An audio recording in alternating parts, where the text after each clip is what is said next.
Okay, great. So let me start the meeting. Welcome, everyone. I call to order the July 18th, 2023 meeting of the Las Virgenes-Malibu COG Governing Board. Will the Executive Director please call the roll? Paul Grisanti. Here. Kelly Honig. Here. Penny Sylvester. Here. Alicia Weintraub. Here. President Gold. Here. I'd like to welcome Joe Loja, the Hidden Hills alternate to the COG. Welcome, Joe. Thank you. Hello, everybody. I think I've met most of you. Welcome, Joe. Pleased to make your acquaintance, Joe. Welcome, welcome. Approval of the agenda. Does anyone have any changes to add to the agenda? I'll make the motion. Thank you, Alicia. Can I get a second? I'll second. Thank you, Penny. Will the Executive Director call the roll? Paul Grisanti. Here. Kelly Yes. Honig. Yes. Penny Sylvester. Yes. Alicia Weintraub. Yes. President Gold. Yes. Motion carries unanimously. Public comment period. Are there any members of the public present who would like to address the governing board? I don't see any hands up. Terry, do we have any comments that were sent in? We do not. Okay, since we have no public comments, we'll go to item number 4, consent calendar. Items on the consent calendar will be approved in one motion unless an item is removed for separate discussion or action. Would you like to remove an item from the consent calendar? No. Is there a motion to approve the consent calendar? Paul? I'd like to make a motion that we approve the consent calendar. Thank you. Can I get a second? Second. Thank you, Kelly. Will the Executive Director call the roll? Paul Grisanti. Yes. Kelly Honig. Aye. Penny Sylvester. Aye. Alicia Weintraub. Aye. President Gold. Aye. Motion carries unanimously. Thank you. On to item number 5, information items. I'd like to ask Terry to give his Executive Director's report.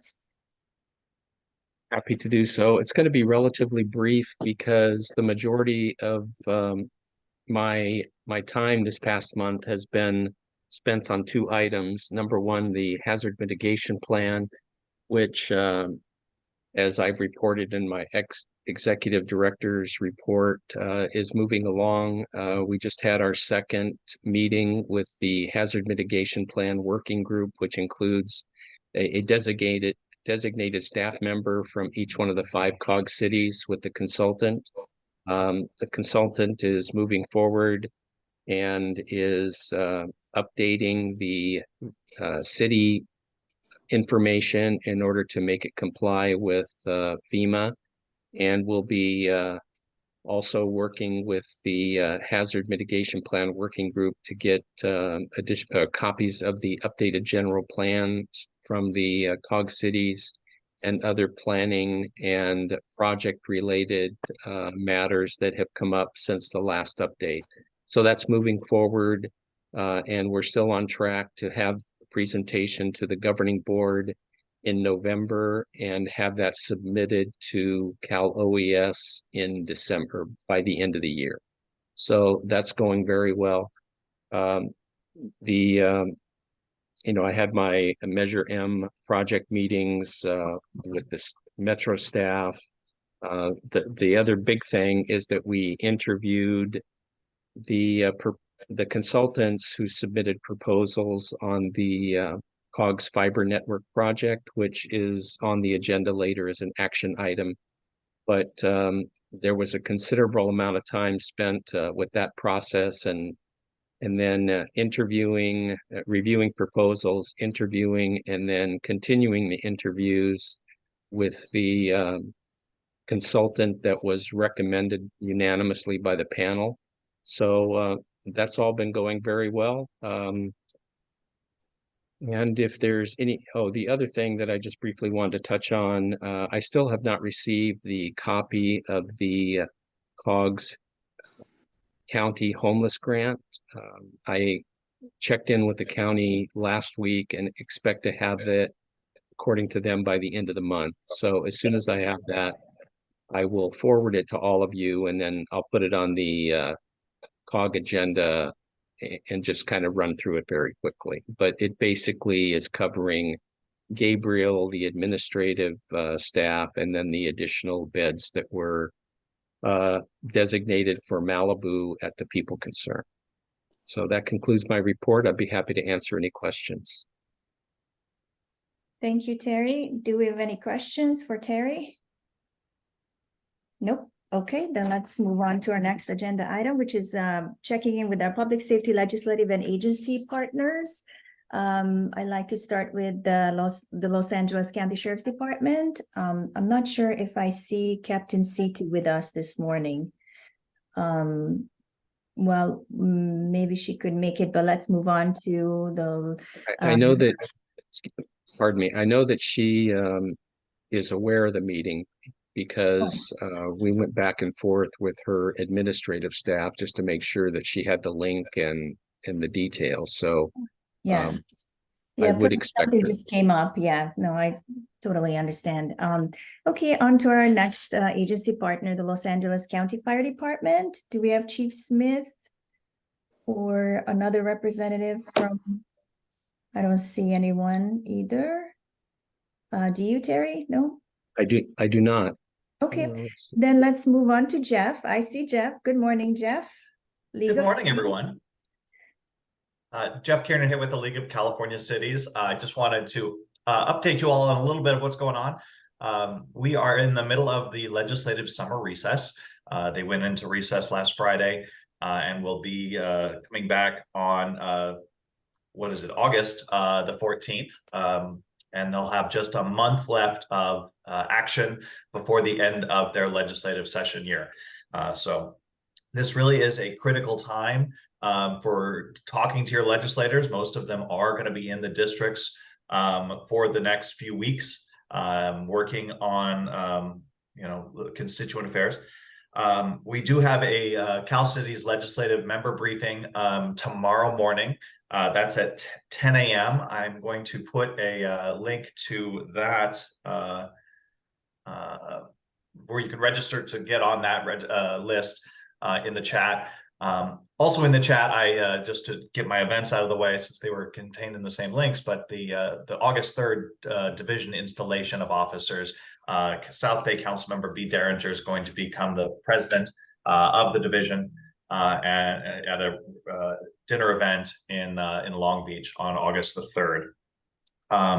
What I've been working on recently, I've been reaching out to city managers about a bill passed a couple of years ago, SB 1186. It was Senator Wiener's bill that requires cities to allow for medical cannabis delivery. That goes into effect on January the 1st. So I was just been reaching out the last week or so to let folks know if they want to update their regulations around that. They certainly may want to get started on that before the end of the year.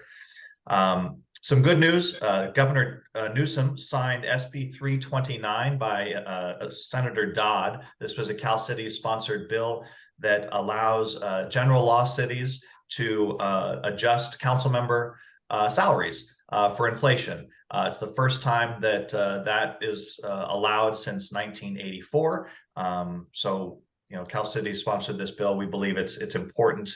A lot of younger people, single parents, and others who have to who don't have flexibility in their jobs, can't spend the time to do the full-time duties of a council member. So we thought it was important to get that passed.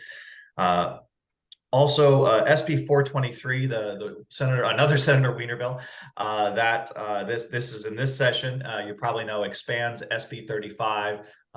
It extends the sunset date for several years and extends it into the coastal zone. That bill almost got caught up in the Natural Resources Committee. They had about a 2-hour hearing just on that bill the other day. It did, however, pass. So we are still very much opposed to that bill, but I would certainly reach out to your assembly members where that bill is right now. It's going to be on the floor when they return from their summer recess. Other than that, I just wanted to mention, of course, we do have a new speaker. Speaker Robert Rivas from the Central Coast area is the new speaker. So we're working on getting meetings with him as we move forward. It's the first time we've had a speaker change in a number of years. So we're all sort of getting used to that. There were some changes also on things like the local government committee. We're not quite sure how that's going to shake out yet, but we're just kind of taking stock of all of that right now. And we'll really see his leadership in action as we move through the end of the session next month. So happy to answer any questions if you have some on this or any bills I may not have covered. Thank you, Jeff. Do we have any questions for Jeff? Yeah, Paul. Paul? Jeff, what community is Robert Rivas from?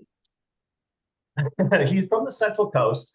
Kind of blanking. It's Salinas. Thank you. Salinas. It's up there, not a part of the state I've been to very often, so I blanked on it. So Just inland from Monterey. correct, yeah. Yeah. Okay, good. Yeah, it's the first time. Usually, there was a little bit of a unspoken rule that the Senate Pro Tem and the Assembly Speaker would be either from the Bay Area or Southern California. And previous years, it actually would be one or the other. They would try to divide it up. That seems to have been cast aside these days as the state's legislative makeup changes. Well, as the tech influence spreads, Monterey and all of that area between there and San Francisco is basically turning into part of San Francisco. So yes, and this speaker has a lot of connections to the farm workers and the farm workers movement.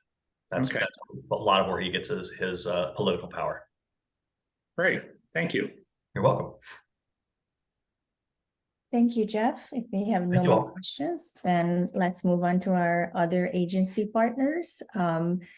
Anybody would like to say something? I'll just give a very brief update from Senator Allen's office. I never have too much to add after Jeff, since he always gives such a great all-encompassing view of what's going on in Sacramento.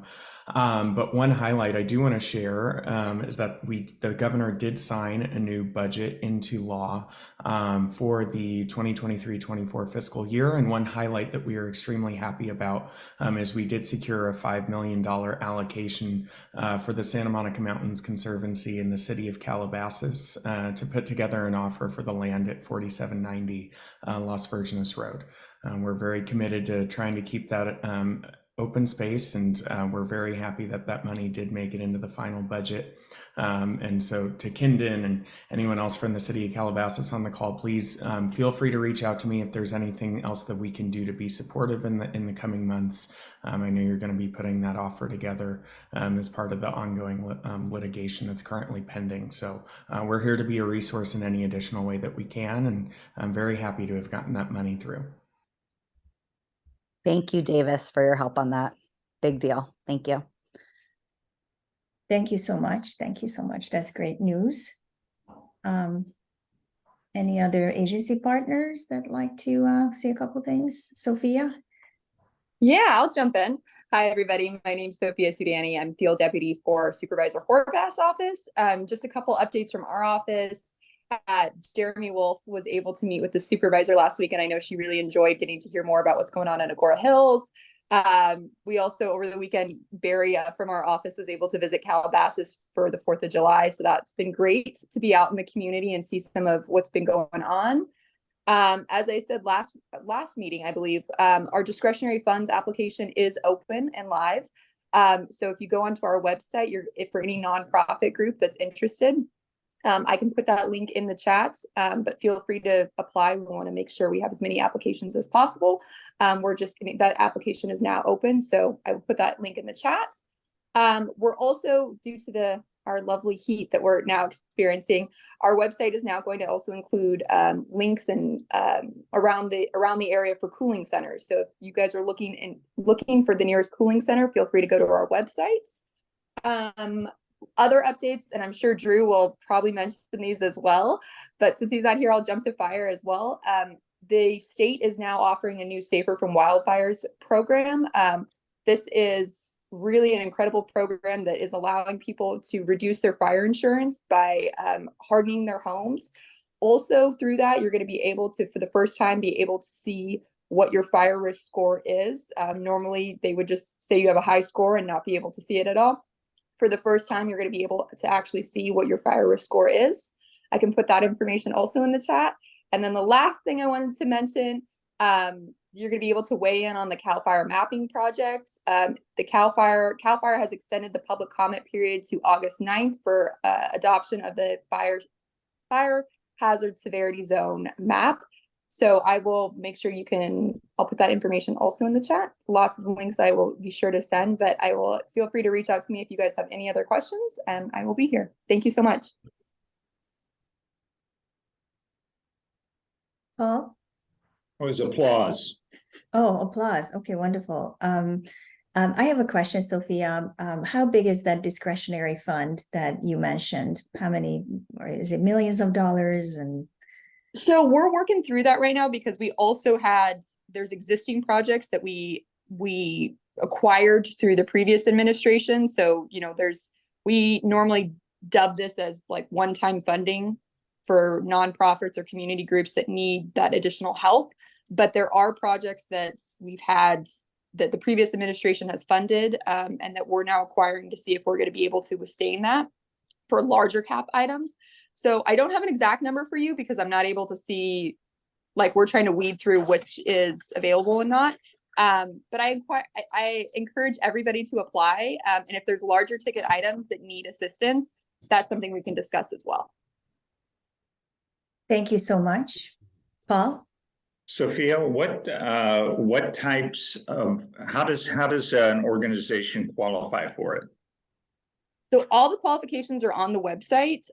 One of the things that I'll just bring in an example of, we've had a community group that has a large, this is just something that people are applying for.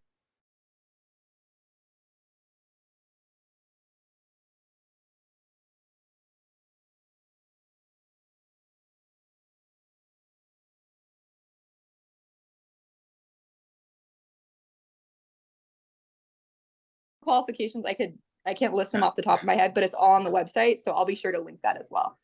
Thank you. Thank you, Sophia. If we have no more questions, let's move on to Melina's got her hand Yeah. raised. Hi.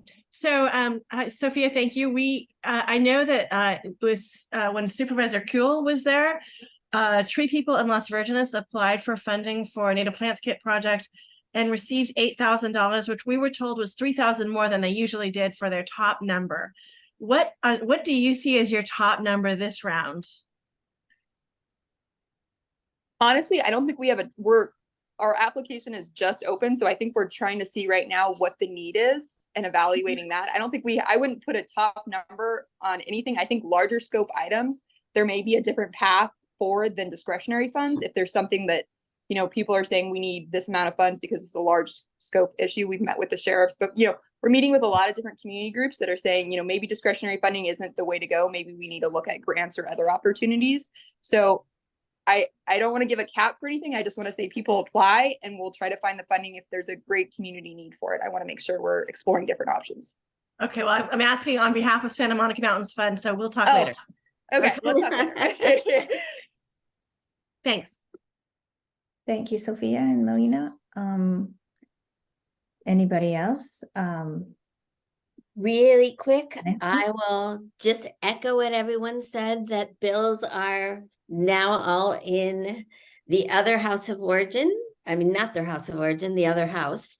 And we have 20 moving through. The Malibu bill is still moving without any opposition. So hopefully that all comes to fruition. On the budget ask, we did work with Senator Allen to get the money for Calabasas, and so happy that that was able to go through. We also were able to get funding for Agoura Hills for their bike path. Westlake Village, I'm sorry, the money for the veterans garden did not come through in this budget time, as you know, compared to last year. Funding was very low. But still, we are happy to get some things for everybody in 42. We are doing our sidewalk session in Agoura Hills this Saturday. It's going to be combined with a small hike up the hill to overlook the wildlife bridge to get an update on the bridge. We are almost full for the people we can take on that hike with us. We do have an expert to tell us what's going on, how far along they are, what's coming. If any of you would like to come with us, send me an email, and of course we will squeeze you in. And I think that's it for right now. Thank you, Nancy. Okay, if we have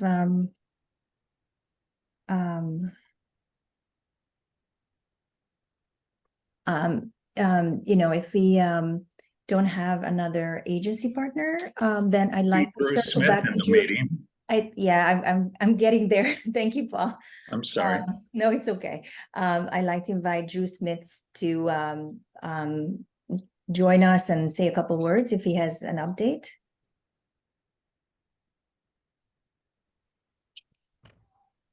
All right, I'm here. Can you hear me? Yes, we can. Good. Welcome, Okay. Drew. They just upgraded my computer, so I'm trying to navigate this. Everything's different right now, and so I've been going through this. It's like getting a rental car. I don't know how to work any of the switches or anything right now on this new computer. So now your fire family is doing great.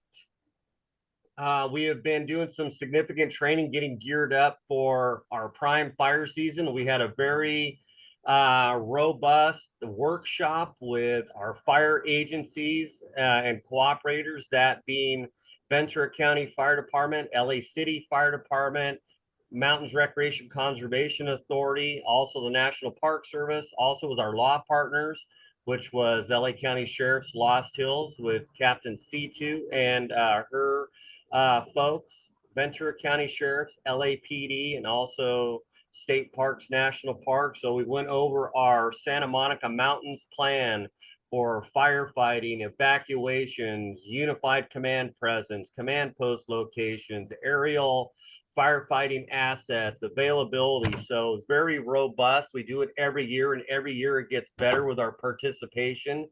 So it was well received, and we have a playbook, a job aid that all the agencies have. So we have something as framework on what to do in the case we have a fire, regardless of the size or complexity. We have a reference material.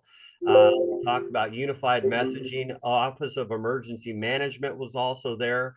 So it was a wonderful, wonderful workshop that we have. And that's just one of 3 that we have every year, but that's the biggest one that we do. I can say for the fire risk, we're at normal for this time of year. We've been favored, yes, with some more temperatures, but we haven't had much fire activity, which is really good. And those probability of large fires at this point in time is relatively small. And the biggest sets of vulnerabilities we have in the Santa Monica Mountains is going to be east of Malibu Canyon, extending towards the Palisades. So with that, with Megan Courier, she's out at doing a different task right now. I know that one thing that I'm asking the COG is that engage with your CERT members. We'd like them to come out to events. We need to exercise them in small events. So when we have a type of an incident that we need CERT to play a role, that they are working through the incident and how that whole thing works with the unification of CERT on an emergency. Also working with Captain C2. I'll let her talk to that. I know she's been busy this morning with the EOC at Lost Hills, so that's coming along. We've been working very hard on that, on making sure that it's set up for success for the all-risk type of incidents. And with that, is there any questions for your fire department? I had a question. Yes, ma'am. How are we doing with the inspections? Inspections are going along good throughout there. So we went from 10,000 inspections in the COG area to 17,000. So your firefighters are out there doing those inspections, and some are more focused than others. So we're doing good. We are very happy with the results from the residents. As I mentioned, very happy with the interaction that we have with our residents that are asking questions, but we're in a good spot. I do not have a total number that have gone to non-compliance. I know we have had some that were in non-compliance, and we went and did a re-inspection, and through some direction of the fire captain and the firefighters, that it was done to compliance. So all the re-inspects are going along really well, but I don't have a number or how many that are going to get turned over to county ag at this point in time. Yeah, I was just wondering like what percentage have been complete, because I know like in my neighborhood we haven't had ours yet, so I was just curious. Yeah, so through the 17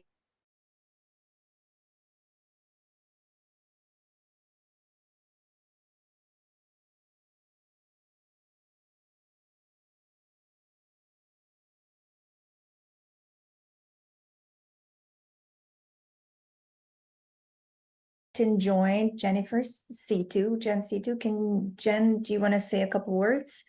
Yes, thank you. Sorry about that. My computer totally went down, so my apology. I'll just tag on with what my fire partner was talking about. Many of you heard us talking about fire bags that we worked with the fire department starting last year to put together these fire bags for deputies. So during Woolsey, we sent deputies to go evacuate in a dangerous fire area with a gun. That didn't sound right to me. So we worked with Drew. Drew came up with a list of items that we need in a fire bag to keep our personnel safe. We found a donor that donated $50,000 for these bags. So we have now got all the equipment, and we had our fire chief, Drew Smith, come out to the station last week and to do a video for us to show how to use each piece of equipment. Also, thanks to our partners at Calabasas, they've purchased fire shelters for our deputies. So if they're caught in a fire, like fire does have fire shelters and the deputies do not. So now our deputies will be protected, and we're going to really deploy those in the Topanga area when we have the red flag days. So during red flag days, the deputies will have the fire bags as well as the fire shelters. So thank you, Chief Smith, and thank you, Kendon, for partnering with us on that. We are starting to really ramp up for fire season. So we're getting our EOC completed. We will be doing tabletop exercises with our EOC and our fire friends here at the station, as well as the real-time crime and disaster center. It's built, the electricity's done, and now we're putting up monitors.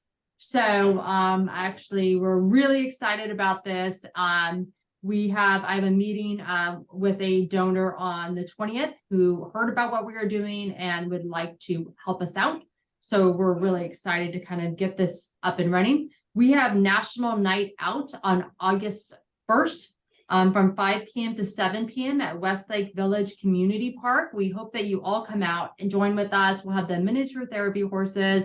We'll have search and rescue, Kona Ice, and it's just a really great time to come and just really spend time together, break bread, and just talk about public safety, what's going on in the area. Drones, right now, I want to give you a status update on the drones. So it did go before the Civilian Oversight Committee. They gave a few other stations the thumb down. They gave us a big thumbs up, which was really exciting to me. And it really was because of each of you who took the time to write letters, to advocate on our behalf, to really talk about how important drones are. And again, we will not be using them for the criminal side. We will be using them for the lost hikers, emergency disasters, And we're working on policy right now to see if they will include active shooter. So that's one that we're really hoping that they include. So that's the update on the drones. And as our summer months are coming about, we had the 4th of July, we have lots of concerts in the park. And just remember that last year we changed how we did things. So every large gathering, there will be an AR-15 at each event. You will not see it, the community will not see it, but it will be there just in case. And so for the this recent 4th of July, I had at the 2 big events that we had 2 SWAT team members. Again, the community loved it. They didn't look like they were SWAT, like they weren't out there with all the guns. You know, that's not what we want. We want a low profile, but we also want a rapid response if we ever need it. So those are some of the things that we kind of changed this year. Do you have any questions for Malibu Lost Hills? Hi, Penny. Oh, you're muted. Sorry. I'm just curious, when will the drones actually be in service? So currently they are in service. The problem is they're at SWAT, which is in East LA. So that it takes about 3 hours to get a drone here, which doesn't work for us. So we are still working with a civilian oversight committee, working on policy, and I'm hoping by August. So I will be, and if you've been following the news, you know that we've kind of been busy with a little bit other things. So I'm kind of working with our constitutional policing advisor to see when we can get it, but hopefully soon, Penny. Thank you for that. Thank you.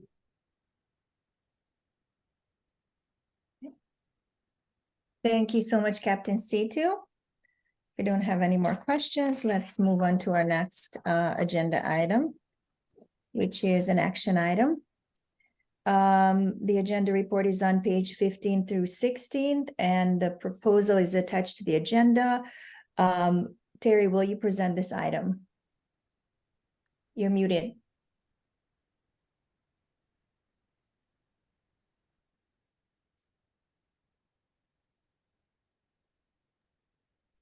As the governing board and city managers know, the COG has been actively working on the Smart Cities Regional Fiber Network for the past year. Started with some meetings with South Bay to determine how they put their project together. And then the city managers and I started meeting together to figure out how we would move forward with this, and then brought in the governing board to get feedback and input, and ultimately included the Regional Fiber Network in the COG's 9th year Measure M funding. And then when that went to Metro, as you may recall from my previous reports, Metro felt that the COG that they should break it into 2 parts. The first part being the $300,000 for the design engineering, and then the second part, over $9 million, would be awarded or would be programmed by Metro once the design engineering is complete and had been submitted to Metro. So we prepared the RFP that was released and posted on Planet Bids in June. All proposals were due June 30th. We received 3 proposals. One of them was deemed non-responsive because it did not include a timeline, nor did it include pricing. And it was interesting, they must have used just a template because they filled in everything else, but when it came to the total price, it said to be inserted later. And the same thing with the timeline and schedule, to be inserted later. So the 2 proposals that were deemed complete, one from Minigar and Associates and one from Magellan, the city managers and I reviewed the proposals, and then we arranged the interviews. The city managers brought in their public works staff, and part of that interview process, The unanimous recommendation was for Magellan, provided that there were some issues that were addressed. I had a follow-up meeting with Jory, who's kind enough to join us today, and we were able to resolve all of those. And you recall the COG's budget was $300,000, and the proposal from Magellan, which includes everything for the design engineering, is $265,576. So we're very pleased with that, and looking forward to get started on that project. And the city managers and I were pushing very hard to get this on this agenda, because if it didn't get approved today by the governing board and with no meeting next month, it would be September, and it would just delay the project at least 2 months, which we wanted to avoid. So we wanted to keep the pedal to the metal and keep moving forward. And so I'm very happy to present the recommendation, which is the governing board authorized me to prepare a contract with Magellan to complete the design engineering for the regional smart cities fiber network project, and authorize the president to sign the contract on behalf of the COG. And I have a meeting later on today with Metro to begin the process to put together the funding agreement for this project. As all of you know, whenever the COG gets a project for one of the cities or for the COG approved and we submit it to Metro, then Metro generates a funding agreement that has to be put together. So I'll be working on that later today, but I'm very excited as we move forward with this project. Happy to answer any questions. Thank you, Terry. And I'd like to welcome Jory. Do we have any questions for either Terry or Jory? No questions? Then I'll have a couple questions. Hi, Jory. Good morning.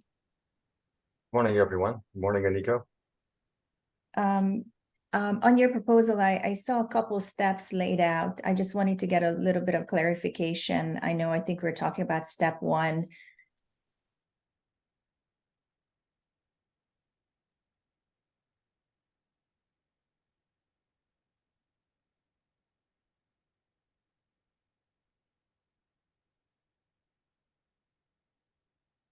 Hearing, and they are not dependent on one another. They are pretty much done by separate teams within Magellan. The design engineering will be done by our engineering team, led by John Williams, our PE, and the feasibility analysis will be led by myself and another individual as project manager, Greg Laudeman, and that will be related to the feasibility analysis to provide cost for operating the network for municipalities for smart city applications such as sensors, cameras, and traffic signal devices for transportation related technologies, and also for anchor institutions, including public safety, potentially the school district and others. Thank you. Do we have any questions for Jory? Paul?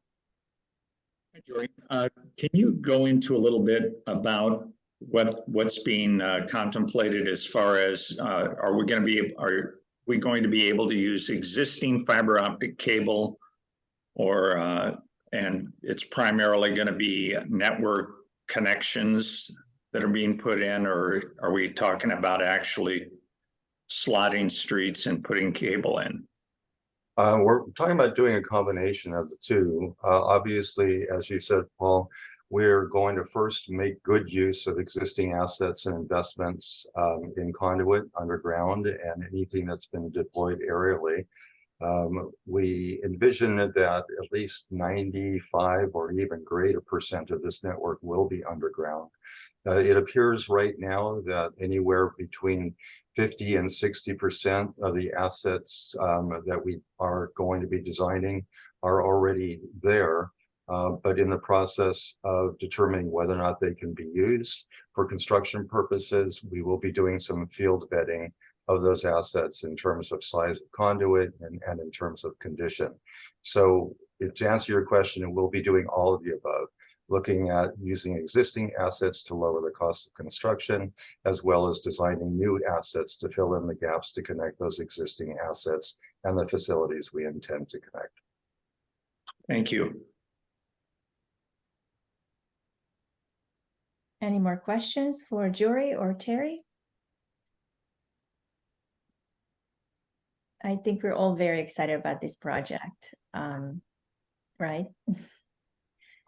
Okay, wonderful. So if we don't have any more questions, then is there a motion to approve the design engineering contract for the COGS Regional Smart Cities Fiber Network Project to Magellan? If there's special wording, Terry, I have to say, or is this sufficient? No, that's sufficient. Yes. Sufficient? Do we have a motion for that? Penny Sylvester so moves. Second. I saw Paul's hand up and Alicia said second. It's done. Paul can have it. No, I'll be the third. Okay, you'll be the third. Sounds good. Okay. Will the executive director call the roll? Yes. Kelly Honig, Aye. Penny Sylvester, Aye. Alicia Weintraub, Aye. Paul Grisanti, Aye. President Gold. Aye. Motion carries unanimously. Thank you. I have a comment. Go ahead. Oh, I'd just like to make I'd like to invite you to make general comments or requests for future agenda items. I have a couple general I have a general comment and a request for a future agenda item. First, I wanted to thank Terry for all his work on this fiber network project, as well as the city managers. I know you guys spent a lot of time on this. It's huge. Pleased that we're going to be working with Magellan. They seem exceptionally well qualified. And thanks for all your hard work. Really appreciate it. This is a really, really big deal. Really, really big deal, especially over in Westlake. And then I have a request for a future agenda item in September, or, in the fall. I would like to get an update on the wildlife crossing. And if possible, this is mostly an Agoura thing, Penny and Nate, if we could take a tour, if the COG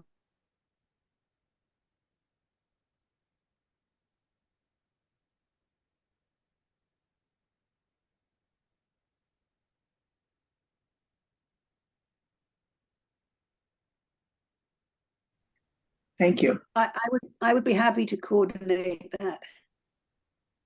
And I saw Ramiro taking notes, so I'm sure we'll figure something out. Maybe we can get Fran Pavley to take us on a tour. Thank you both. Any other comments? I have just a question because I'm new this year. Have we always had the meeting at 8:30 in the morning? And is there a reason why it couldn't be 9? Mostly because the staff has to go to work. Okay. All right. Yeah. I'm just wondering. When we used to come in person, everyone had to be there at 8:30 in person. So, So we're counting our blessings. Yes, I actually asked that question too, Penny, at the beginning. Why 8:30? But then I understood that everybody has to go to work, and it's it kind of makes sense. Is this an issue for you, or is it something? No, I was just curious why it was 8:30. Thanks. Thank you. I have one more request. Can we not do the wildlife bridge in September? Instead, go to October, because I won't be here in September, and since I asked for it, I'd like to go. So October, November, December, whatever, just not September. Thank you. Thanks, Kelly. If there are no more questions, I'd like to check in very briefly with our city manager since we're going to go into closed session. So if you could please give a brief update if you have anything newsworthy to share. Who should I start with? Steve?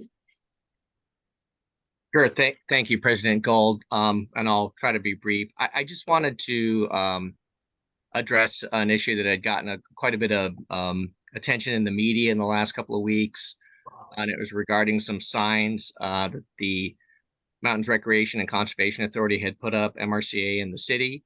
And the city did take those signs down. And I just wanted our folks across the hill, and I know we also have some other representatives on here just to understand what was the basis for that, because the city is definitely not, we fully support public access to our beaches, but details matter, and I just want the people here to hear that the reason why the city actually had to remove these signs, and we were in communication with MRC on the matter, is because the signs that were put in the ground were not your typical wooden post breakaway signs, which you see at the side of the road. If a vehicle, or God forbid, even a bicyclist hits that, they're designed to, like I said, break away without a lot of force. The signs that were put in for the beach access directional directions were heavy gauge steel that were placed in the ground into concrete posts, which really created a public safety hazard for us. So if these had been just your typical signs, we'd probably still be going back and forth with MRCA over the need for permits. But just to be clear, those signs would probably still be in the ground today. So I know we have millions of people who come to Malibu's beaches, and we're not doing anything, and I'm not doing anything out there to try to limit people from getting to the beaches or finding the beaches. So I just want people to hear that. I think it had gotten a little overblown in the media. And as I said, we will be working with MRCA to get the proper signs back up so people can find that and all the other beaches in Malibu. Lastly, I just wanted to share, since we're not going to be, since we're dark in August, that we have our big event coming up, the Malibu Chili Cook-Off, September 1st through the 4th. So hopefully you can come out and visit Malibu and get a taste of chili. And that's it for my report, and I'm happy to answer any questions. Thank you.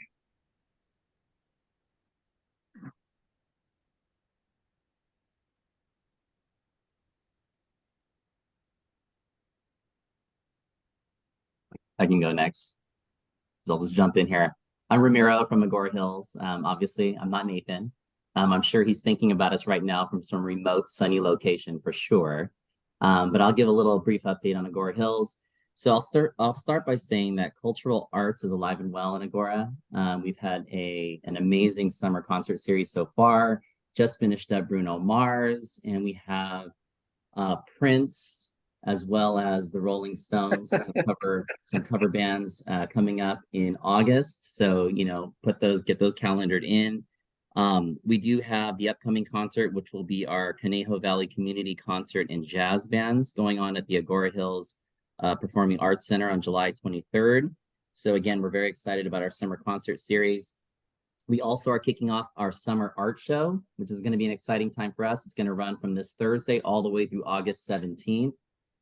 We are excited that among the many artists that'll be submitting pieces, we do have 3 local Agoura Hills artists that also will have pieces in our art show.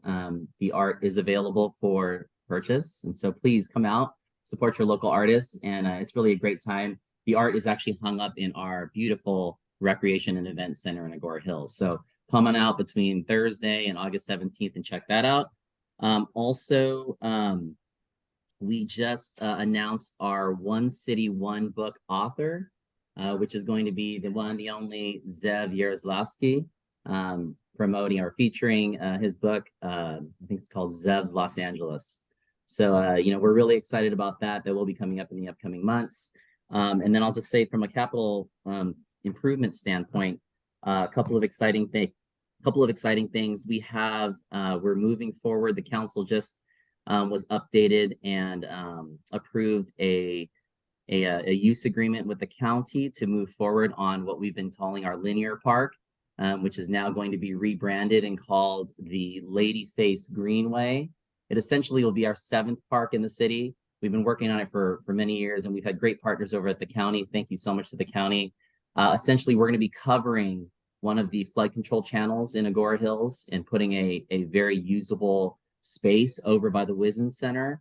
It's multi-beneficial. It's going to have, you know, pedestrian friendly, equestrian friendly, bike friendly, water quality friendly, business friendly, everything. So friendly is the key word. Come on out, be friends with us, check out our park. It's going to be so amazing, and we're going to have a groundbreaking, I believe, sometime. We're shooting for the spring, but it's been moving along. And I'll just leave with this, that, you know, as Nancy mentioned earlier, from a funding perspective, you know, we can't get a lot of things done in Agoura Hills without our amazing partners. Assemblymember Irwin, shout out to them for helping us with getting that that earmark in the state budget. And then, you know, we're crossing our fingers because it's looking at the federal earmark. Couple of budget bills that are moving forward. It's sort of the tail end now. And if everything goes according to plan, we will be locking in funds, thanks to Congresswoman Julia Brownlee, for a civic center microgrid project. We have an earmark in the THUD bill for that. And then in the Homeland Security bill, we have another earmark that we're looking at for our bikeway master plan. So a lot of great things going on in Agoura Hills. And I think that's it. So I'm signing off. Thank you. Thank you. I can go real quick. All of your communities do coffee with the cop. Last year we started Code with the Cop, and we're bringing it back next week. And we invited our fire department. So we're going to be doing Mr. Softy ice cream next Tuesday at our farmers market, inviting the sheriff's department and fire department will be out there to get to meet residents and enjoy a soft serve ice cream. We are eagerly anticipating opening the bids for our Long Valley Measure R, Measure M project, a long time coming. Those bids will be opened in the coming weeks, and we're excited to get that project underway. Our fiber project is moving forward, making progress. We're having a workshop next Monday with the council to look at the funding package.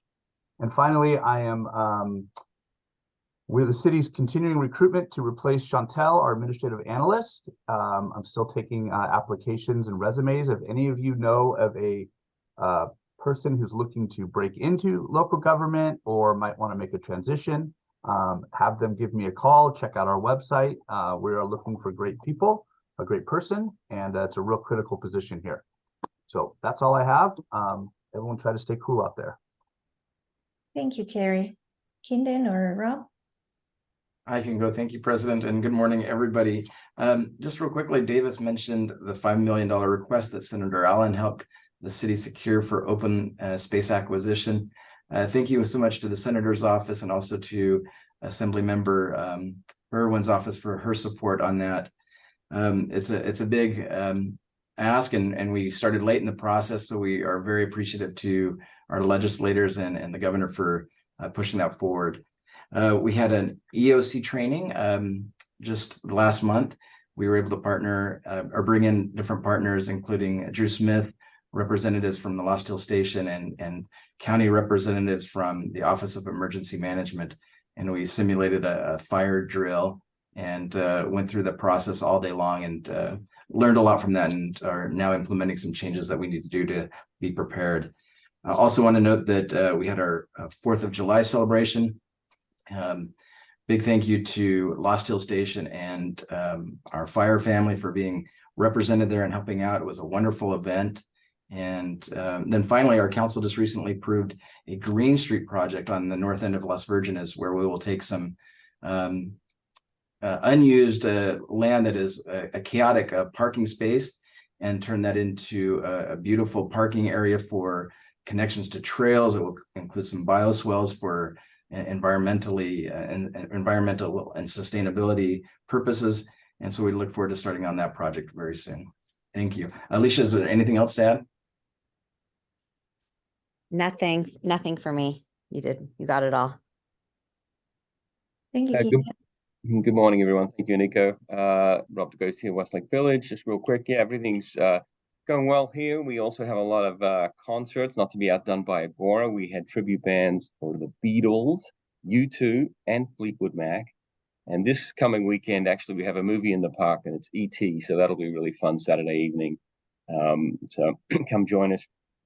Some other notable things that the council's been working on is a sidewalk master plan. We had a study session at our last meeting. We'll be adopting the sidewalk master plan this coming meeting next week. And hopefully the council will approve also pickleball courts. We're going to go out to bid to build some pickleball courts up at our community park up on the hill. So we're pretty excited about that. So there's just a few things for Westlake Village, but Kelly and Ray, if you have anything to add. Nope. That's it. Thank you.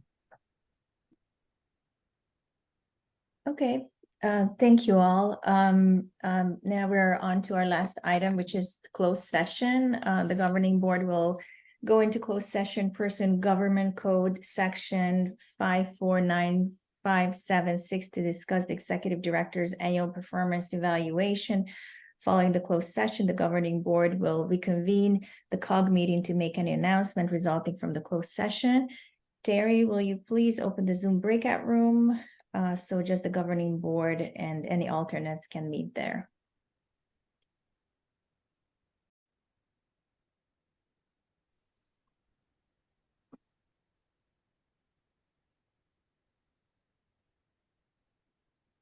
The magic of Zoom. Yes, it was quick. Terry? We've lost Kelly. Oh, yeah. Oh. Yeah, she's got to be somewhere in 5 minutes, so. Okay. Oh, that's right. You're She may have muted. gone. I'm here. Sorry, my dog was barking in the background. Oh, no problem. Okay, Terry, so we decided to give you a 4% raise. Okay. Kelly, oh, sorry, Kelly, I just announced that the board decided to give Terry a 4% raise. And Alicia wants to say something. Oh, just that we're all so appreciative of your work and dedication to the COG and the contributions to the region. And we all know that together we're going to continue to make great progress. So thank you so much for all of your work for the COG. Thanks, Alicia. Yes, what Alicia said. Yes, 100%. You know how much respect we have for you. So Yes, I everything do. Thank you. is, I appreciate that very much. and it doesn't go unnoticed, even though we probably don't say it enough, but thank you. That's okay. I know I feel it. It's not a problem. But thank you. Thank you very much to everyone. Appreciate it. Thanks, Terry. And if there are no further business, the meeting is adjourned. Thanks again, Terry. Bye. Okay. Bye. Thanks, Thank you, Eniko. Bye, Paul. everybody.